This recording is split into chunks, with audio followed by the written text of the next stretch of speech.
حرکت کی, بچڑے کو معبود بنا لیا, وہ اس زیورات سے سونے سے بنایا اور اس کو بتایا یہ ہے الہ. یعنی یہی ان کی باطل پرستی جو ان کے اندر اس قوم کے ساتھ جہاں مصر میں رہے تھے تو وہ گائے پرستی کا مرض لگ گیا تھا ان کے اندر. جیسے ہم بھی بہت سی چھوت لے کر آئے ہندوستان سے, ہندوؤں کے ساتھ رہتے تو اس کے نتیجے میں ان کے اندر یہ چیز, وہاں سے جب نکلے تھے تو جب ہی کہہ دیا تھا انہوں نے اے موسیٰ ہمارے لیے بھی کوئی ایسا بنا دے معبود, ہم بھی کر لیں عبادت. تو ان کے ساری کرتوت بتائیں اللہ نے. تو بہرحال موسیٰ علیہ السلام کے پیچھے انہوں نے کام کیا. تو اللہ تعالیٰ فرماتے ہیں یاد کرو کہ ٹھیک اس وقت جب تم یہ ظلم کر رہے تھے ہم نے موسیٰ کو کتاب اور فرقان عطا کی. فرقان کیا ہے؟ وہ کسوٹی جو حق اور باطل کا فرق نمایاں کر دے, یعنی دین کا وہ علم اور فہم جس سے آدمی حق اور باطل میں تمیز کرتا ہے. اللہ کی ہر کتاب فرقان ہے, قرآن مجید بھی فرقان حمید, یہ بھی فرقان ہے, تورات بھی فرقان تھی. تو کیا ہے یہ قرآن ہی وہ علم ہے. اب کل وہ ان کو دیا تھا کہ جس کی بنیاد پر آدمی کو علم حاصل ہوتا ہے, وہ فہم حاصل ہوتا ہے جس سے وہ حق اور باطل میں تمیز کر سکتا ہے, صحیح و غلط پہچان سکتا ہے, کوئی دھوکہ نہیں دے سکتا اسے. لیکن جس کے پاس کسوٹی نہیں ہے, فہم نہیں ہے, علم نہیں ہے, تو اسے کوئی بھی بیوقوف بنا سکتا ہے, اور بن رہے ہیں. تو اللہ تعالیٰ فرماتے ہیں ہم نے موسیٰ کو کتاب و فرقان عطا کی تاکہ تم اس کے ذریعے سے سیدھا راستہ پا سکو. یہ سیدھے راستے پہ چلانے والی چیز ہے, اسی کی روشنی میں آگے بڑھیں گے. آگے فرمایا یاد کرو جب موسیٰ یہ نصیحت لیے ہوئے, یہ نعمت لیے ہوئے پلٹا تو اس نے اپنی قوم سے کہا لوگو تم نے بچڑے کو معبود بنا کر اپنے اوپر سخت ظلم کیا ہے, لہٰذا تم لوگ اپنے خالق کے حضور توبہ کرو اور اپنی جانوں کو ہلاک کرو, اسی میں تمہارے خالق کے نزدیک تمہاری بہتری ہے. اس وقت تمہارے خالق نے تمہاری توبہ قبول کی کہ وہ بڑا معاف کرنے والا اور رحم فرمانے والا ہے. یاد کرو جب تم نے موسیٰ علیہ السلام سے کہا تھا, یہ بنی اسرائیل کے معاملات, بچڑے کو معبود بنایا, اللہ نے پھر بھی چھوڑا, چلو توبہ ہو گئی, معافی ہو گئی, سب معاملہ ختم ہوا. یاد کرو جب تم نے موسیٰ سے کہا تھا ہم تمہارے کہنے کا ہرگز یقین نہ کریں گے جب تک کہ اپنی آنکھوں سے علانیہ اللہ کو تم سے کلام کرتے نہ دیکھ لیں. یہ ہے بنی اسرائیل, اپنے رسول سے کہہ رہے ہیں, موسیٰ علیہ السلام سے. اللہ نے جس نے دکھایا پھر ان کے سمندر میں راستہ بنا, کیا کیا کچھ ان کے لیے ہوا, پھر کہہ رہے اللہ کو دکھاؤ. یہ سب جو تمہیں اللہ کی یہ جو نشانیاں اللہ کے سامنے آ رہی ہیں, اللہ کی نعمتیں سب تم دیکھ رہے ہو, پھر بھی کہتے ہو اللہ کو دکھاؤ. تو اللہ تعالیٰ فرماتے ہیں جب انہوں نے یہ کہا اس وقت تمہارے دیکھتے دیکھتے ایک زبردست کڑکے نے تم کو آ لیا, تم بے جان ہو کر گر چکے تھے, مگر پھر ہم نے تم کو جلا اٹھایا, پھر دوبارہ, یعنی تمہاری اس حرکت کا یہ سزا دی لیکن پھر چھوڑ دیا. جاؤ شاید کہ اس احسان کے بعد تم شکر گزار بن جاؤ. تو احسان پہ احسان کرتے گئے, معافی پہ معافی ملتی گئی, مگر کمی معاملہ رہا سیدھے رہنے کا, کچھ رہے لیکن پھر بعد میں بگڑتے تھے. فرمایا ہم نے تم پر ابر کا سایہ کیا, من و سلوہ کی غذا تمہارے لیے فراہم کی.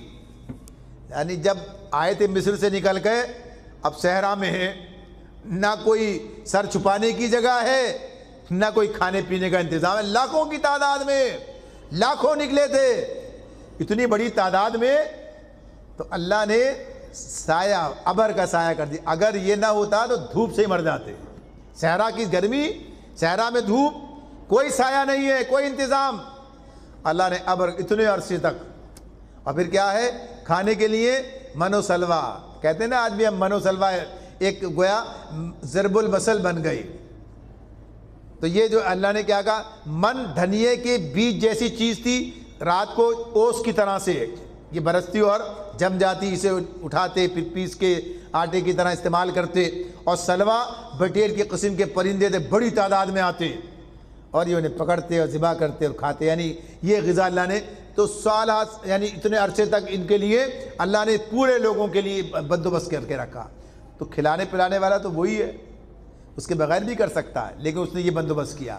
بہرحال تو فرمایا جو ہم نے من و سلوہ کی غذا تمہارے لیے فراہم کی اور تم سے کہا کہ جو پاک چیزیں ہم نے تمہیں بخشی ہیں انہیں کھاؤ, مگر تمہارے اسلاف نے جو کچھ کیا وہ ہم پر ان کا ظلم نہ تھا بلکہ انہوں نے آپ ہی اپنے اوپر ظلم کیا. یعنی جس کام کے لیے اللہ نے انہیں دنیا میں بھیجا تھا اور اس میں صحرا میں نکالا اور ذمہ داری اس کے معاملے میں جو انہوں نے کہا، یعنی اللہ کی نافرمانی کی، رسول کی تابعداری میں غلبہ کی، یہ ساری باتیں آگے آئیں گی۔ فرمایا پھر یاد کرو جب ہم نے کہا تھا کہ یہ بستی جو تمہارے سامنے ہے اس میں داخل ہو جاؤ، اس کی پیداوار جس طرح چاہو مزے سے کھاؤ، مگر بستی کے دروازے میں سجدہ ریز ہوتے ہوئے داخل ہونا اور کہتے جانا حتتن حتتن۔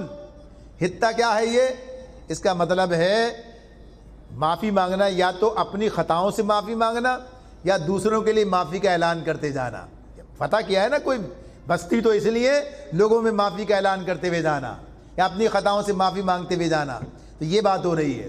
تو کہا ہم تمہاری خطاؤں سے درگزر کریں گے اور نیکوکاروں کو مزید فضل و کرم سے نوازیں گے، مگر جو بات ان سے کہی گئی تھی ظالموں نے اسے بدل کر کچھ اور کر دیا۔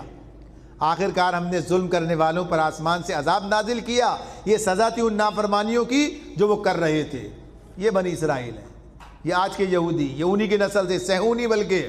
فرمایا یاد کرو جب موسیٰ نے اپنی قوم کے لیے پانی کی دعا کی تو ہم نے کہا فلاں چٹان پر اپنا عصا مارو، چنانچہ اس سے 12 چشمے پھوٹ نکلے۔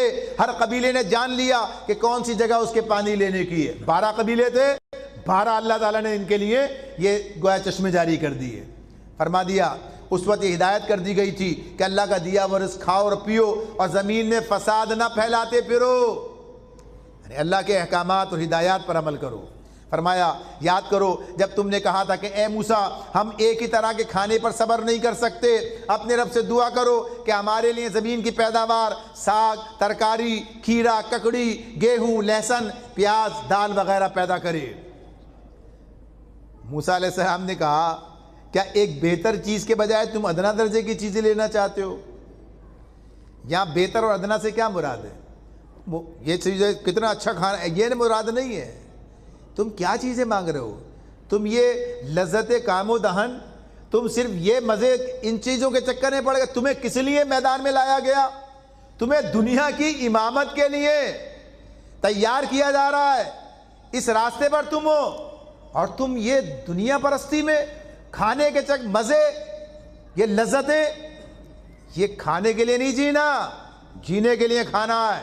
جینا تو کسی اور کام کے لیے، جینا کسی اور کام کے لیے، زندگی کا کوئی مقصد ہے یہ۔ آج بھی دنیا میں کیا ہو گیا ہے؟ آج اس امت نے بھی زندگی کا مقصد کھانا پینا، لذت، مزے، عیش عشرت، دنیا، یہ عزت کا راستہ نہیں ہے، ذلت کا ہے۔ بنی اسرائیل نے بھی یہ کام کیا تھا۔ تو موسیٰ علیہ السلام یہی کہہ رہے ہیں اللہ نے تو تمہیں اتنی عزت اور تم کس چکر میں پڑ گئے، یہ کیا ہمیں ون ڈش کا کام نہیں چلے گا؟ تو یہ بتایا جا رہا ہے۔ تو اللہ تعالیٰ فرماتے ہیں کہ موسیٰ علیہ السلام نے کہا اچھا جاؤ کسی شہری آبادی میں جا رہا ہو، جو کچھ تم مانگتے ہو وہاں مل جائے گا۔ آخر کار نوبت یہاں تک پہنچی کہ ذلت و خواری اور پستی و بدحالی ان پر مسلط ہو گئی اور وہ اللہ کے غضب میں گر گئے۔ یہ نتیجہ تھا اس کا کہ وہ اللہ کی آیات سے کفر کرنے لگے اور پیغمبروں کو ناحق قتل کرنے لگے۔ یہ نتیجہ تھا ان کی نافرمانیوں کا اور اس بات کا کہ وہ حدود شرع سے نکل جاتے تھے۔ بات کہاں سے شروع ہوئی تھی؟ لذت، مزے، کھانا، اور کہاں تک پہنچ گئی؟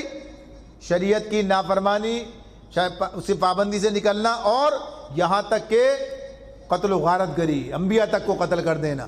تو یہ بات ہے، بگاڑ جب شروع ہوتا ہے تو آگے بڑھتا چلا جاتا ہے۔ تو اس نے پہلے مرحلے پہ کہا تھا کہ نہیں کرو، لیکن بہرحال نتیجہ یہ نکلا۔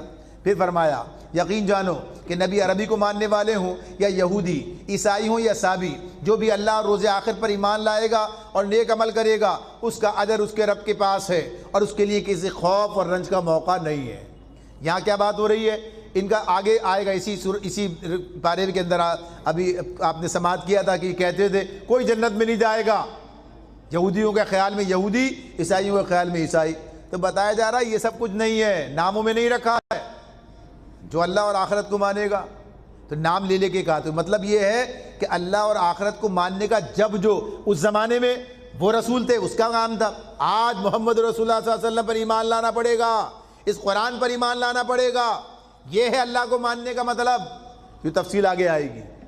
تو بہرحال یہی بات بتائی جا رہی ہے، جنت پہ کسی کا اجارہ نہیں، جنت کا کسی کا کوئی اس کا ٹھیکہ نہیں لے رکھا، جو بھی آئے گا ادھر وہ جنت میں جائے گا، جو اللہ کی بات مانے گا۔ تو یہ تفصیل آگے آ رہی ہے۔ فرمایا